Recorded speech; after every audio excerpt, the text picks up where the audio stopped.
우리는 지난주부터 이제 마가복음을 살펴보기 시작했습니다. 복음서 그리고 서신서 결국에는 복음을 담고 있고요. 다 복음을 전하고 있습니다. 우리가 로마서를 오랜 시간 살펴보면서 사도 바울이 이해하고 또 사도 바울이 해석하고 또 사도 바울이 경험하고 또 살아냈던 그 복음을 우리가 함께 살펴봤습니다. 조금 다른 버전으로 이제 보게 되는데요. 바로 마가복음을 통해서 보는 복음입니다. 지난주 이제 서론격으로 대충 마가복음의 전체적인 그림들을 저희들이 살펴봤습니다. 마가복음이 쓰여진 시기는 이제 사도 바울과 베드로가 떠난 후로 추정하고 있고 또 그 시기에는 큰 그리스도인들을 향한 박해가 있었습니다. 그래서 로마에 있는 그리스도인들, 박해 가운데 고통을 당하고 있는 또 위협을 받고 있었던 그리스도인들에게 마가는 그가 베드로를 통해 들었던 또 바울을 통해 들었던 복음을 바로 이 복음서에 잘 정리하게 되었습니다. 마가복음을 통해서 우리 모두가 예수님께서 우리에게 참 복음이심을 깊이 깨닫는 시간이 되기를 원합니다. 지난주에는 예수님께서 세례 요한으로부터 세례를 받으시고 또 광야에서 사단으로부터 이제 시험을 받으시고 또 그 시험을 이기시고 난 것을 우리가 살펴보았습니다. 이제 오늘 부분은 본격적으로 예수님의 공적 사역이 시작되는 것을 볼 수 있습니다. 14절에서 15절은 예수님이 하나님의 복음을 선포하시는 모습을 볼 수 있고요. 16절에서 20절은 제자들을 부르시는 예수님, 21절에서 28절은 귀신을 쫓으시는 예수님, 29절에서 34절은 사람들을 고치시는 예수님을 볼 수 있습니다. 우리가 이제 공생애라고 합니다. 예수님이 이제 공적으로 사역을, 그 삶을 이제 시작하시게 되는데요. 그 첫 사역이라고 할 수 있고요. 또 첫 이제 설교 선포라고 할 수 있는 것이 바로 오늘 이 14절, 15절에 있는 말씀입니다. 그리고 16절, 20절 그리고 그 후에 있는 말씀들은 사실은 이 15절에 예수님이 선포하신 그 복음을 이제 보완해주고 보충해주는 역할을 하고 있습니다. 아니 이 1장 15절, 마가복음 1장 15절은 어쩌면 이 마가복음 전체 예수님이 무엇을 우리에게 전하려고 하셨는지를 잘 요약하고 있는 핵심 구절이라고도 할 수 있습니다. 하나님의 복음을 선포하신 예수님, 그 복음의 내용을 우리가 오늘 함께 살펴보도록 하겠습니다. 그래서 이제 귀신을 쫓으시고 사람들을 고치시는 이러한 사역들은 이제 예수님이 전하셨던, 선포하셨던 그 하나님 나라의 복음을 우리에게 실제화로 이렇게 보여주시는 실제화의 기능을 하고 있는 것을 알 수 있습니다. 김세윤 이제 신약학 박사님께서는 예수의 죽기와 치유 사역은 하나님 나라의 실현의 증거다. 하나님 나라 복음의 실제화다라고 표현을 했습니다. 이 사역의 목적이 있다는 것이죠. 사역을 특별히 마가가 선택하여 의도하여 이 마가복음에 쓴 그 이유는 바로 그 사역이야말로 하나님 나라의 복음을 잘 보여주기 때문입니다. 귀신을 쫓으시고 사람들을 고치시는 것이 하나님 나라를 보여주는 것이기 때문에 이제 그 사역에 초점을 맞추어서 특별히 마가복음에는 예수님의 치유 사역들을 많이 언급하고 있습니다. 그러한 목적이 바로 이 복음의 내용을 실제화하여 우리에게 알려주기 위해서인 것이죠.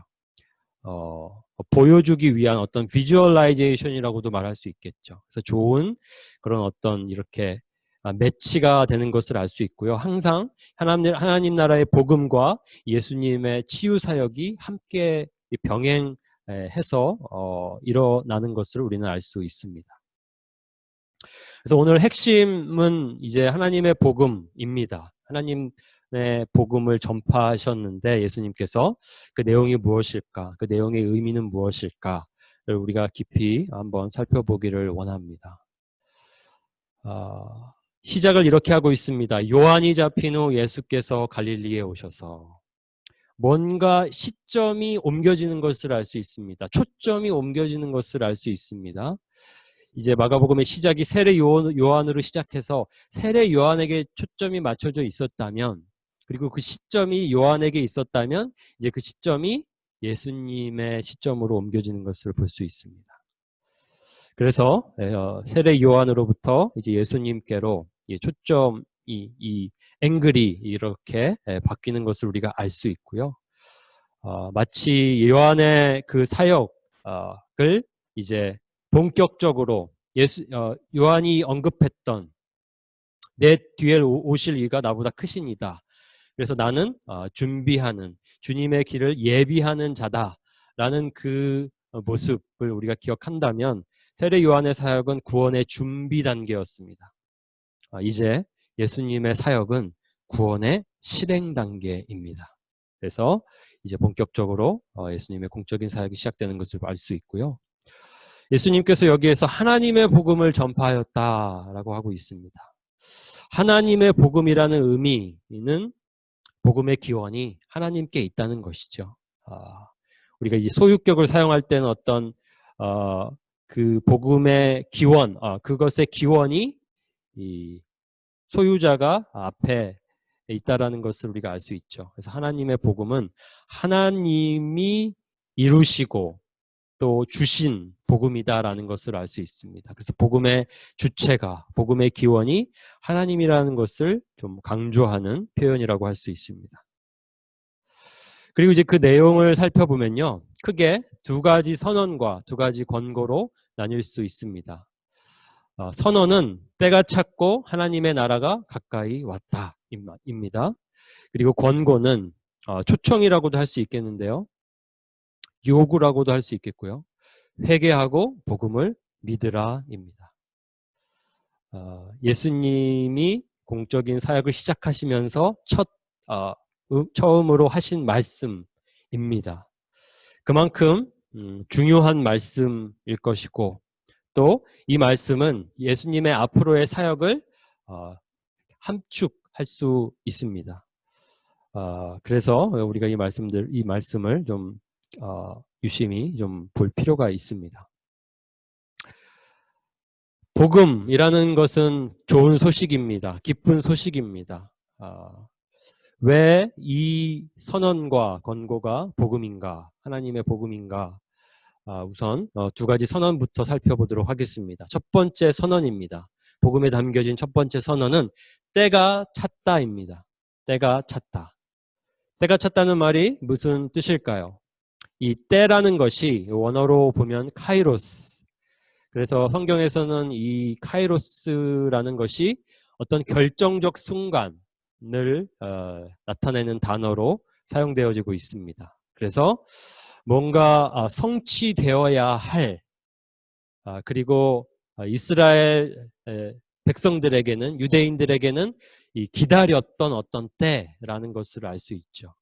그래서 구약에서는 어떤 그 날, 아직 이루어지지 않았지만 기다리라 했던 그 날, 구원의 그 날을 가리킨다고 할 수 있습니다. 바로 그 때가 찼다, 이르렀다라는 뜻입니다. 이사야서 11장 10절을 보면요, 그날에 이새의 뿌리에서 한 싹이 나서 만민의 기치로 설 것이요 열방이 그에게로 돌아오리니 그가 거한 곳이 영화로우리라. 다윗의 자손으로부터 메시아 그리스도가 납니다. 날 것을 예언했습니다. 이사야는 예언했습니다. 그 날에 그 일이 일어난다고 했는데, 그래서 이스라엘 백성들은, 유대인들은 그 날을 손꼽아 기다렸던 것이죠. 그때를 기다렸습니다. 카이로스를 기다렸습니다. 그런데 지금 예수님께서는 놀랍게 그때가 이르렀다고, 때가 찼다라고 선언하고 계십니다. 그러니까 놀라운 소식, 좋은 소식, 기쁜 소식이라는 것이겠죠. 때가 찼다라는 것이 어떤 의미인지 조금 그 의미를 살펴보면 조금 우리를 혼동하게 하는 그런 부분이 있습니다. 그것은 영어로 봤을 때 좀 이 해석이 좀 너무 달라 보이는 그런 부분입니다. 어떤 성경에는 때가 찼다라는 것을 The time has come 영어로 이렇게 번역했고요. 또 킹제임스 버전과 같은 성경은 The time is fulfilled 이렇게 번역을 했습니다. 좀 하나로 통일해서 이렇게 번역을 하면 어땠을까 이렇게 하면 하는 아쉬움이 있죠. 그리고 또 한편으로는 왜 이렇게 다르게 번역이 되었을까? 그리고 이것은 각각의 의미가 사실은 좀 어떤 차이가 있기 때문에 좀 중요하게 좀 볼 수 있는데요. Time has come과 time is fulfilled라는 것은 좀 뉘앙스도 그렇고 그 의미나 강조점이 다르다는 것을 알 수 있죠. 이 문제는 왜 생겼냐면 사실은 이 time has come 이것은 시제로 따지면 현재 완료형이죠. 현재 완료로서 이것이 이루어진 것을 나타내고 있습니다. 그런데 the time is fulfilled라는 것은 시제로 우리가 본다면 수동태라고 볼 수 있죠. 왜 현재 완료형 어떤 성경은 현재 완료, 어떤 성경은 이렇게 수동태를 사용했는가? 이것은 원어로 봤을 때에 이 헬라어에는 이런 시제가 있습니다. 현재 완료 수동태. 그러니까 이것을 영어로 번역을 하려면 사실은 없는 문법이 되는 것이죠. 그래서 현재 완료가 더 중요하게 보는 쪽은 이제 the time has come과 같이 번역을 하는 것이고 이제 수동태가 중요하다라고 하는 것은 the time is fulfilled 이렇게 번역을 했던 것입니다. 그러니까 원어로는 이 두 가지를 같이 보면 좀 이해하기가 좀 더 쉬울 것 같습니다. 그래서 어느 쪽에 강조점을 두느냐에 따라서 번역이 달라질 수 있다라는 것이죠. 조금 이 번역의 어떤 한계라고도 할 수 있을 것 같습니다. 그래서 The time has come은 현재 완료형, 예수님의 오심을 통해 그날이 왔다. 왜냐하면 예수님께서 지금 나타나시며 이 말씀을 하고 계시잖아요. 그래서 예수님의 오심 그 자체가 바로 그때다. 그때가 그날이 왔다라는 것을 강조하고 있는 것입니다. 그래서 현재 완료형으로 이루어진 것을 볼 수 있고요. Time is fulfilled라는 것은 뭔가 이제 구약을 암시하는 그런 표현입니다. 그리고 약속을 암시하고 있죠. 하나님께서 이 때를 약속해 주셨는데 그 때가 지금 이제 성취되었다. 하나님이 그 날을 지금 우리에게 성취하셨다라는 것을 표현하고 있습니다. 그래서 이 두 가지를 우리가 함께 좀 이해하는 것이 좋을 것 같습니다. 하나님이 약속하신 구원의 날이 예수님의 오심을 통해 우리에게 왔다. 좋은 소식인 것이죠. 하나님께서 약속하셨던 그 구원의 날, 유대인들에게 있어서는 그 당시 유대인들에게 있어서는 그토록 기다렸던 그 구원의 날이 이제 왔다라는 것입니다. 얼마나 놀라운 선언입니까? 그와 같은 선언을 지금 예수님께서 하고 계신 것입니다. 그리고 다음 선언은 하나님의 나라가 가까이 왔다입니다. 하나님의 나라가 가까이 왔다. 하나님의 나라 하면은 이제 저희들은 하늘나라 그리고 마태복음에서 많이 등장하는 하늘나라 그리고 천국을 떠오르게 됩니다. 그래서 하나님의 나라는 왠지 아직 우리에게 오지 않고 이 미래에 올 그래서 미래에 우리가 가게 될 그런 곳이라고 이제 좀 연상을 하게 됩니다.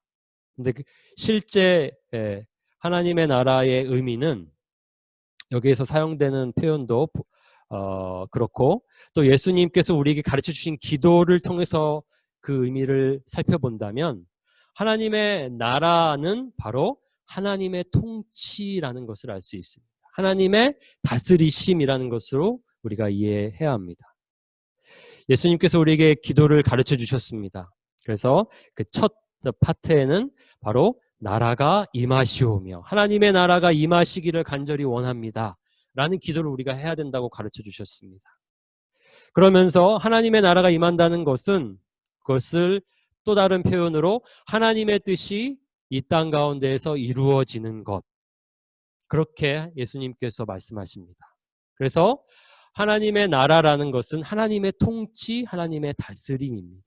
하나님의 뜻이 땅 위에서 이루어지는 것을 가리키는 것입니다. 그래서 어떤 장소적 개념으로만 한정지어서 우리가 볼 것이 아니라 이것은 하나님의 다스리심 그 자체, 그것이 하나님의 나라다. 하나님의 다스리심에 더 강조점이 있다라는 것으로 이해해야 합니다. 그 하나님의 나라가 하나님의 통치하심이 하나님의 다스리심이 가까이 왔다라는 것입니다. 여기 또 이제 좀 우리를 어렵게 하는 그런 부분이 하나가 있습니다. 하나님의 나라가 그냥 왔다 그러면은 이제 좀 아주 단순하게 우리가 이해할 것 같은데 이미 온 것으로. 그런데 여기 가까이 왔다라는 표현이 조금 이해하기가 좀 어렵습니다. 그래서 또 이것을 이제 번역할 때에 좀 다르게 이렇게 번역을 하게 되는데요. 그래서 The kingdom of come has come near. 이건 NIV 성경의 번역이고요. The kingdom of God is at hand. 이렇게 또 킹제임스 버전은 번역하고 있습니다. 조금 두 번역의 차이점이 있습니다. 있는 것을 우리가 발견할 수 있습니다. 또 has come near라는 것은 가까이 왔다. 뭔가 이제 이미 왔다라는 것을 우리에게 좀 강조하는 측면이 있습니다. 그리고 is at hand라는 것은 뭔가 close, 그냥 가까이에 있지 아직 우리에게 오지는 않았다라는 그런 의미가 있다라는 것이죠. 그래서 이제 해석을 할 때 이것이 좀 나뉘어지게 되는 것입니다. 하나님의 나라는 우리에게 아직 온 것이 아니다. 가까이 있다. 이제 올 것이다. 미래에 올 하나님의 나라인 것이 우리에게 지금 현재적으로 임한 것이 아니다라고 주장하고 이렇게 해석하는 이 사람들도 있습니다. 그리고 또 한편에서는 이미 왔다. has come near. 이것은 이미 온 것이다. 라고 이렇게 해석을 한다는 것이죠. 우리는 어떻게 이것을 이해해야겠습니까? 이것을 이해하기 위해서 조금 비슷한 표현이 다른 부분에서 등장하는데요. 이 구절이 굉장히 우리에게 좋은 그런 좀 힌트가 될 것 같습니다. 예수님께서 이제 십자가의 고난을 걸어 가시기를 십자가의 고난을 앞두시면서 최후의 만찬도 하시고 또 이제 마지막에 이런 말씀을 하십니다. 나를 파는 자가 가까이 왔느니라. 가룟 유다를 가리켜서 하신 말씀이죠. 나를 파는 자가 가까이 왔느니라. 여기 가까이 왔다라는 표현이 이 지금 하나님의 나라가 가까이 왔다라는 표현과 동일한 표현입니다. 그러면 여기에서 우리는 가까이 왔다라는 것을 이렇게 이해하면 좋을 것 같습니다. 그것은 이미 온 것이나 다름없다. 이미 왔다라는 표현이고 오고 있는 현재형이긴 하지만 이미 온 것으로 볼 수 있고 그러나 아직 우리에게 완전히 오지는 않았다라는 표현이 되겠죠. 왜냐하면 예수님이 이 말씀을 하실 때 가룟 유다가 지금 당장 눈앞에 있었던 것은 아니었기 때문입니다. 그런데 예수님은 아셨죠. 이미 저 문 밖에 이제 가룟 유다가 있다라는 것을 알고 계셨습니다. 그러니까 이 가까이 왔다라는 표현을 우리는 이 두 가지 다 함께 또한 우리가 사용해서 이해할 필요가 있습니다. 왜냐하면 분명하게 예수님께서도 이제 바리새인들이 예수님께서 귀신을 쫓아내시는 능력이 뭔가 하나님의 능력으로부터 온 것이 아니라 뭐 바알세불의 힘을 빌어서 그렇게 하는 것이다 라고 이렇게 비난을 했을 때에 예수님께서 이런 말씀을 하셨습니다. 내가 만일 하나님의 손을 힘입어 귀신을 쫓아낸다면 하나님의 나라가 이미 너희에게 임하였느니라. 사단이 어떻게 사단을 쫓아내느냐? 이 모든 것은 하나님의 손이 나와 함께 있어 하나님의 손의 그 능력으로 내가 귀신을 쫓아내는 것이다. 그리고 내가 그것을 그렇게 하는 것이면 하나님의 나라가 이미 우리에게 임한 것을 의미한다. 이렇게 말씀하셨습니다. 그러니까 귀신을 쫓아내는 그 사역을 이미 하셨다면 하나님의 나라는 이미 우리에게 임하였다라고 우리가 이해할 수 있습니다. 그래서 결국엔 이런 신학적으로 이것을 이렇게 결론을 내게 되는데요. 많은 이들이 여기에 동의하고 있고요. 하나님의 나라는 이미 왔지만 아직 완전히 오지 않은 것이다. 조금 어떻게 보면은 좀 모순되어 보이는 표현 같지만 사실은 우리는 이해할 수 있는 표현입니다. 예를 들면 어떤 이게 이 태양이 뜰 때, 일출, 태양이 뜰 때를 보면은 우리가 알 수 있죠. 우리가 일출의 시점을 언제로 봅니까? 태양이 뜨는 그 일출의 시간은 항상 그 태양 상단의 끝부분이 수평선에 맞닿아 올라올 때가 바로 일출 시점입니다. 그러니까 다 올라온 상태가 아니라는 것이죠. 때가 아니라는 것이죠. 그러니까 시작된 것을 이미 해가 떴다라고도 볼 수 있는 것입니다. 해가 뜨기 시작한 것을 해가 떴다라고도 볼 수 있다는 것이죠. 그리고 이제 완전히 잠시 후 해가 완전히 뜰 때는 말 그대로 해가 완전히 뜨게 되는 것이죠. 그러니까 하나님의 나라가 이미 시작되었습니다. 우리 가운데. 그런데 그것이 아직 태양이 마치 완전히 뜬 것과 뜨지 않은 것처럼 아직 완전히 오지는 않았습니다. 하나님의 나라가 완전히 오는 것은 언제입니까? 그것은 미래의 일입니다. 바로 예수님께서 우리 가운데 다시 오실 때입니다. 그때에 하나님의 나라는 완전히 임하게 됩니다. 하나님의 통치, 하나님의 다스림이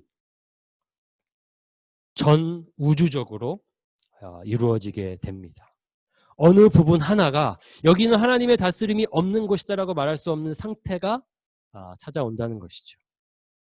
그러나 아직은 그때가 아닙니다. 그때가 아직 오지 않았습니다. 하지만 그 날은 이미 시작되었습니다. 이미 왔으나 아직 완전히 오진 않은 하나님의 나라라고 우리가 이해하면 좋겠습니다. 하나님의 나라가 가까이 왔다. 바로 예수님의 오심을 통해서 하나님의 나라가 우리에게 임하게 되었습니다. 하나님의 나라가 시작되었습니다. 그것을 지금 예수님께서 선언하고 계신 것입니다. 하나님의 뜻이 이 땅 가운데 이루어지기 시작하였다. 이제 완전히 이루어질 그 때가 이제 곧 올 텐데 가까이 왔는데 그러려면 무엇을 해야 합니까? 그래서 이제 두 가지 권고, 요청, 초청이 나오게 되는 것이죠. 때가 찼고 하나님의 나라가 가까이 왔으니 무엇을 해야 하겠습니까? 회개해야 합니다. 회개하라. 그것이 바로 첫 번째 권고입니다. 회개는 메타노에아, 원어로 보면요. 이것은 마음을 바꾸다, 길에서 돌이키다 라는 의미로 볼 수 있습니다. 그러니까 회개라는 것은 우리가 회개라고 하는 것을 그냥 단지 내가 잘못한 행동들을 떠올리면서 후회하고 다시는 그러지 말아야지 나의 행동을 변화시키는 수준에서 머무를 때가 많습니다. 그것은 성경이 지금 예수님께서 말씀하시는 그 회개가 아닙니다. 여기서 예수님이 말씀하시는 회개는 우리의 마음을 바꾸는 것입니다. 마음은 전부입니다. 우리의 중심을 바꾸는 것입니다. 그리고 이 길에서 걸어가는 것으로 보자면 우리가 가고 있는 길에서 돌이키는 것입니다. 방향을 바꾸는 것입니다. 그래서 어떤 회개가 아주 작은 부분의 변화가 아니라 전적인 변화라는 것을 알 수 있습니다. 전적인 변화의 요구라는 것을 알 수 있습니다. 오늘 우리에게 필요한 것이 바로 회개하라. 마음을 바꾸라. 길에서 돌이키라. 입니다. 그래서 이 표현은 호세아서 6장 1절을 보면은 우리가 잘 알 수 있습니다. 오라 우리가 여호와께로 돌아가자. 이게 회개의 또 다른 표현이라고 할 수 있겠죠. 여호와께로 돌아갑시다. 여호와께로 돌아가십시오. 회개하라입니다. 그 말은 무엇입니까? 여호와께 있는 것이 우리의 원래의 위치라는 것입니다. 원래의 자리라는 것입니다. 그런데 문제가 무엇입니까? 그 자리를 떠났다는 것이죠. 우리의 고통, 우리가 겪고 있는 죽음, 우리의 문제, 그 핵심은 바로 죄입니다. 하나님을 떠난 것입니다. 그래서 결과적으로 죄의 결과로서 죽음을 맞이하게 되었습니다. 회개하라는 무엇을 전제로 하고 있냐면 우리가 지금 잘못된 길을 걸어가고 있다는 것을 전제하고 있습니다. 우리의 마음을 지금 당장 바꿔야 되는 것을 전제하고 있습니다. 그래서 매우 시급한 요청이고 중요하고 또 우리가 반드시 해야 하는 그런 것이 될 것입니다. 현재 잘못된 길로 가고 있음을 깨닫고 바른 길로 방향을 바꾸는 것이 바로 회개입니다. 단지 그저 마음 아파하며 후회하는 정도로만 머물러서는 안 됩니다. 항상 성경이 말하는 회개는 결단, 행동이 따라야 합니다. 후회 또는 깨달음에 따른 후회는 이 회개라는 것은 후회와 함께 깨달음에 따른 결단을 항상 포함해야 합니다. 그래서 버림이 있어야 되고요. 새로운 따름이 있어야 됩니다. 18절, 28절 여기에 보면은 이제 그 회개를 좀 우리에게 그림으로 보여주는 장면이 있습니다. 이것이 회개다. 그것은 바로 제자들이 예수님의 초청, 나를 따르라 하신 예수님의 그 초청을 듣고 어떻게 했습니까?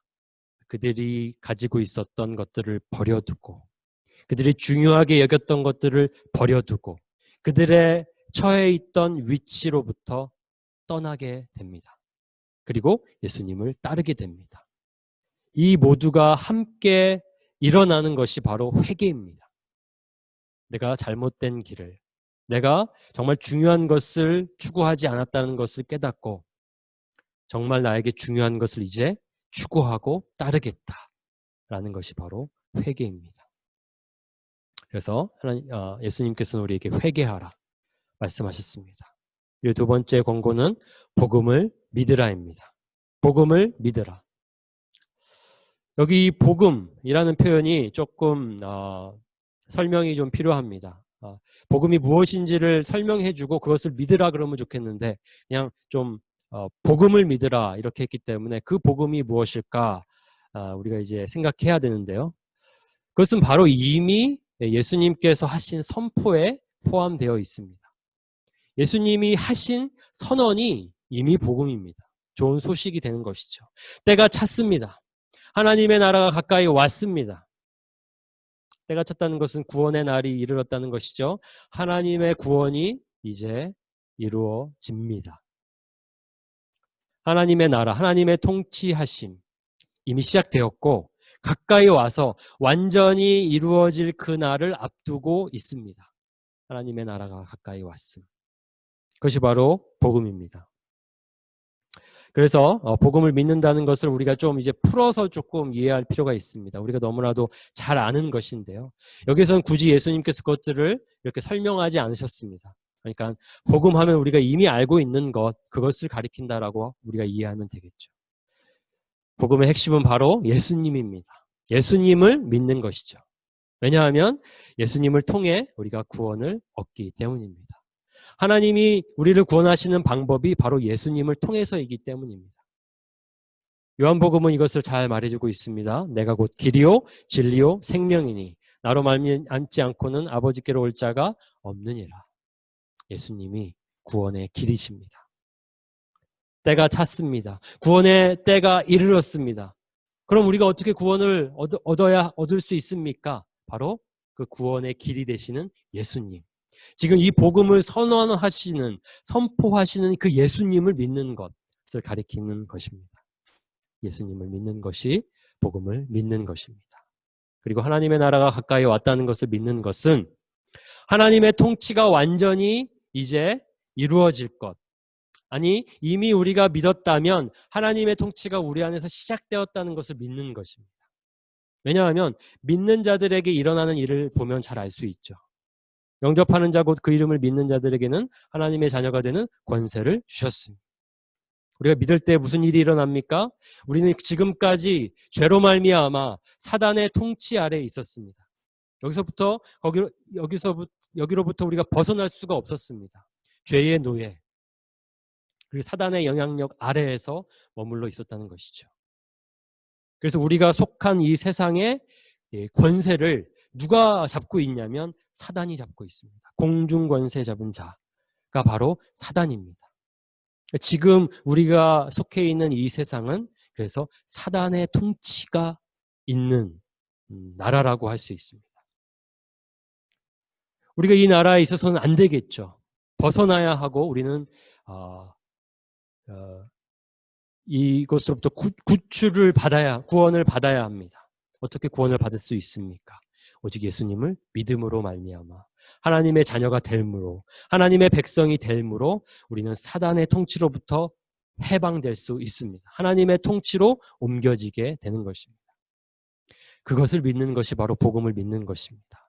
내가 믿으면 구원을 얻고 구원을 얻을 때에 일어나는 일이 바로 하나님의 자녀가 되어 하나님의 백성이 됨을 믿는 것입니다.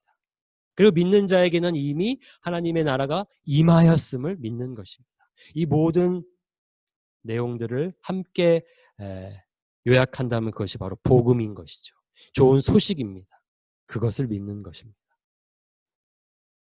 우리가 잘못된 길에서 돌이켜 바로 예수님, 우리의 구원의 길이 되시는 예수님을 믿고 따라야 합니다. 그것이 바로 회개하고 복음을 믿는 것입니다.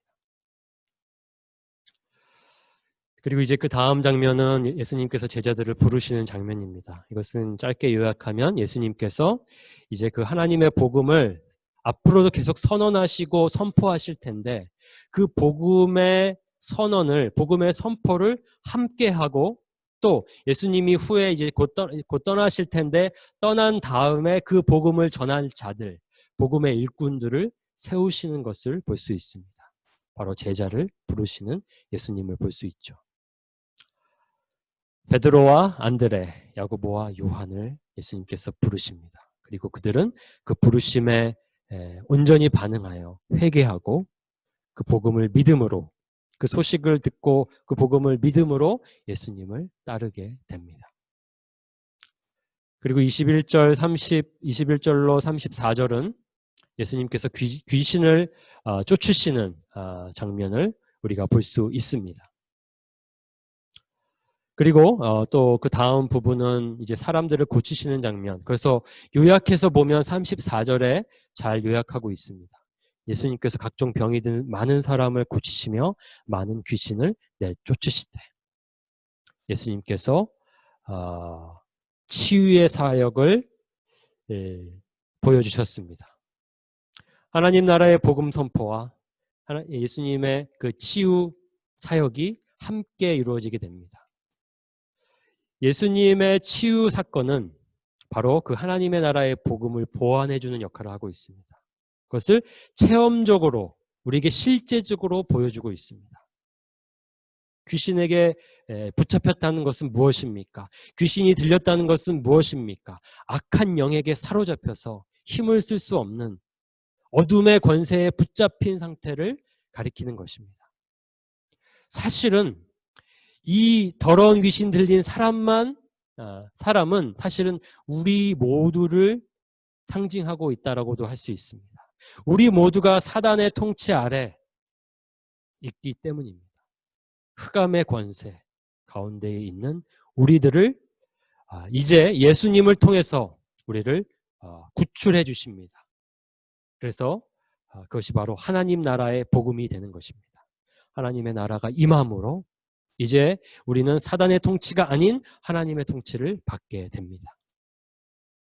그리고 치유의 사건은 무엇을 보여줍니까? 질병들, 그것은 고통을 상징하는 것입니다. 죽음을 상징하는 것입니다. 우리가 피할 수 없는 것들이죠. 문제인 것이죠. 질병과 죽음. 우리의 힘으로는 막을 수 없고 우리의 힘으로는 온전히 해결할 수 없는 그 문제. 바로 우리가 갖고 있는 죄의 문제가 바로 그와 같은 것입니다. 죄의 증상으로 말미암아 우리는 고통과 죽음을 겪게 되는 것이죠. 어떻게 이 죽음으로부터, 어떻게 이 고통으로부터 우리가 치유를 받을 수 있습니까? 예수님으로부터 치유를 받을 수 있습니다. 그래서 예수님께서 이 병든 자들을 고치시는 그 장면들은 바로 우리가 걸린 이 죽음의 병을 고치시는 분이 바로 예수님임을 보여주고 있는 사건들입니다. 그래서 예수님의 핵심 메시지는 항상 하나님 나라의 복음이었습니다. 하나님의 나라가 이미 임하였다.